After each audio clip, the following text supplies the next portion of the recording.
Before America fought for independence, it fought itself.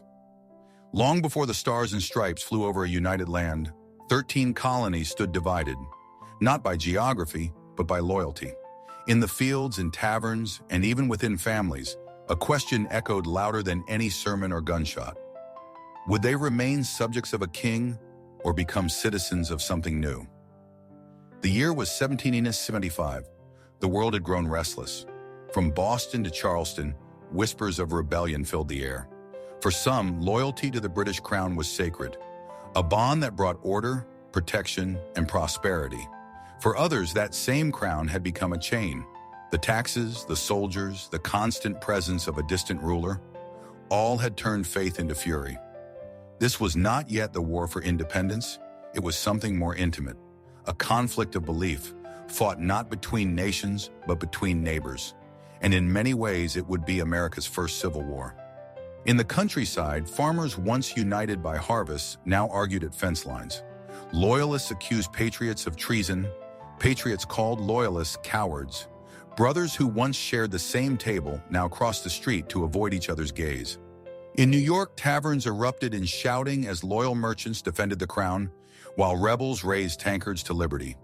In the Carolinas, entire towns split apart.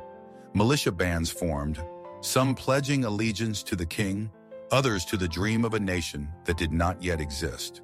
The violence began not on grand battlefields, but on quiet farms, in burned barns and shattered homes. The British Empire watched from afar, certain that order would return. But this was not rebellion. It was transformation. Something had already changed in the hearts of men. Then came April 1775. At a place called Lexington, the sun rose over a green field of uncertainty. Local militia, farmers, blacksmiths, and teachers stood facing the red-coated soldiers of the empire. No one remembers who fired first, but when the smoke cleared, 8 colonists lay dead, and the age of silence was over. The gunfire at Lexington and Concord was heard across oceans. It was the sound of an idea refusing to die. What began as protest had become war. Yet even as muskets roared and drums beat, the colonies were still not won. For every patriot who lifted a flag, there was a loyalist who saw betrayal. Entire families fled their homes, unsure whom to trust. In Pennsylvania, sons fought for independence, while their fathers remained faithful to the king. In Virginia, neighbors burned each other's barns, declaring loyalty not with words but with fire. The conflict tore through hearts long before it tore through cities. The colonies had no true army, only farmers turned soldiers, marching beneath banners stitched by trembling hands. Across the sea, the mightiest empire in the world prepared its fleets, certain that the rebellion would be crushed before it could crawl. But the British had misjudged what they faced. They thought they were fighting a disorganized mob. Instead, they were facing conviction, the kind that cannot be conquered by gunpowder. And yet, even among the patriots, unity was fragile. Some dreamed of complete independence. Others wanted negotiation, a chance to mend the bond rather than sever it.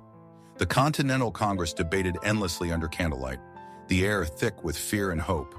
How do you break free from the hand that feeds you without losing the very soul of who you are? The first real battles came swiftly. At Bunker Hill, smoke covered the earth like a shroud. The Patriots lost the hill, but they gained something far more powerful: belief. The empire could bleed, and with every drop spilled, the will to fight grew stronger. Meanwhile, loyalists packed their belongings and sailed north to Canada, seeking safety under the crown's protection. Those who stayed faced harassment, exile, or worse.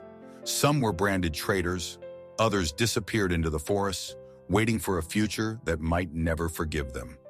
It was a tragedy without villains, only choices. Men and women torn between the comfort of the known and the promise of the unknown. The colonies were not just fighting for freedom, they were fighting for definition, for who they truly were.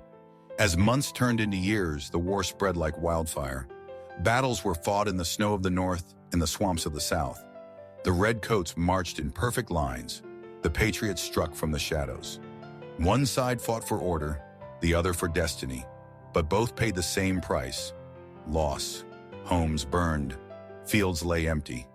Letters never reached their destinations. Behind every victory, there was grief. Behind every flag raised, a family wept. Even George Washington, now leading the Continental Army, wrote in his journal that victory was uncertain, that courage alone could not feed an army or heal a divided people. And yet, in that division lay something extraordinary. For the first time, scattered colonies were learning to think as one.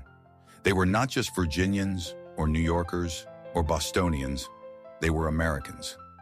By 1776, the idea had outgrown its chains. The debates, the protests, the divided loyalties, all had led to one truth. They could no longer remain half free and half bound. In Philadelphia, a declaration was drafted, words that would ignite an empire and define an age. We hold these truths to be self-evident. The ink dried on parchment, but the cost was written in blood. For even as the colonies declared independence, the war within them had not ended. Loyalists still fought in secret, spying, burning, and pleading for the king's mercy. Rebels still struggled for unity, arguing over how to govern the very freedom they had demanded. America was being born, not in peace, but in fire. And every birth, no matter how noble, comes with pain. As cannons roared across the colonies, smoke rose over cities that had once been home to both friend and foe. The revolution had begun, but it had not been sparked by hatred. It was forged in conviction. The first civil war of the American soul had ended, and in its ashes stood a nation ready to face the greatest empire on earth. The brothers who once called each other enemies would one day call each other countrymen again.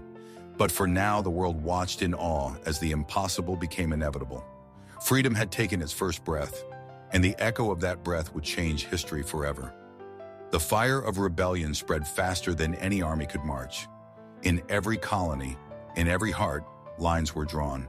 Not in sand, but in conviction. The fight was no longer about loyalty to a crown.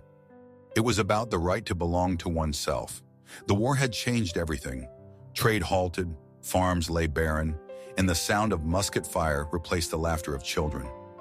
Villages that once shared harvests now shared graves. And yet, through the smoke, something new was taking shape. An identity forged not by birth, but by belief. In New York, the city burned as British ships shelled its harbors. In the South, the Carolinas became a battlefield of brother against brother. Entire families fled into forests, living by candlelight, their only comfort the distant rumor that liberty might still prevail. But even in despair, hope flickered. Ordinary men, farmers, tailors, scholars, stood shoulder to shoulder under a flag that had no history and yet already carried the weight of destiny. The British called them rebels. The Patriots called themselves free. And somewhere between those two words, a nation was being born. Winter came like a silent enemy. Snow covered the battlefields and the blood of both sides froze beneath it. George Washington's army, weary and hungry, camped in the woods of Pennsylvania, at a place called Valley Forge. The wind howled through torn tents, and many believed the dream of independence would die there. But Washington walked among his soldiers, his boots leaving deep prints in the snow. He spoke softly, not as a general, but as a man who refused to surrender. And in that frozen valley, something stronger than an army was forged. Faith. Faith that a people united by purpose could endure even the harshest winter. Faith that courage was not measured by victory, but by the will to stand when everything else has fallen. When spring came, the army that emerged from the snow was not the same one that had entered it. It was lean, disciplined, and relentless. It carried not just weapons, but conviction. Across the ocean, the empire began to tremble. France had taken notice. What had begun as a colonial rebellion was becoming a global storm. Allies gathered, fleets set sail, and the world watched as an idea, freedom, began to challenge the most powerful nation on earth. In the colonies, people no longer whispered about independence. They spoke it aloud, in sermons, in taverns, and around campfires. The fire that had begun in Lexington was now an inferno that would not be contained. But victory was not yet certain. For every battle won, 2 more were lost. For every step forward, thousands suffered. The war was not fought by generals alone, but by mothers who buried sons, by slaves who fought for a freedom they had not been promised, by children who grew up too fast beneath the shadow of war. And yet, through every loss the colonies endured, because they had learned what the empire never understood, that freedom, once tasted, cannot be forgotten. By 1781, the tides of war began to turn. The British forces, stretched thin and weary, found themselves cornered at a place called Yorktown. There, surrounded by Continental and French troops, the Redcoats finally laid down their arms. The silence that followed was not the silence of peace, but the stunned breath of history changing forever. The first civil conflict of America had become its revolution. The colonies were no longer divided by loyalty. They were united by purpose. And though their wounds would take generations to heal, a nation had emerged from the ashes, born of faith, struggle, and sacrifice.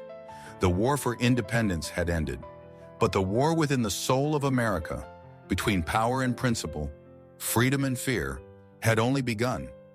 It would resurface again and again, from the fields of Gettysburg to the movements of modern times. Because liberty is not a gift given once. It is a flame that must be kept alive, generation after generation. And so, when the last cannon fell silent and the smoke lifted from Yorktown, a new voice rose above the ruins. It spoke not of vengeance, but of vision, that a nation, conceived in conflict, could still be bound by hope.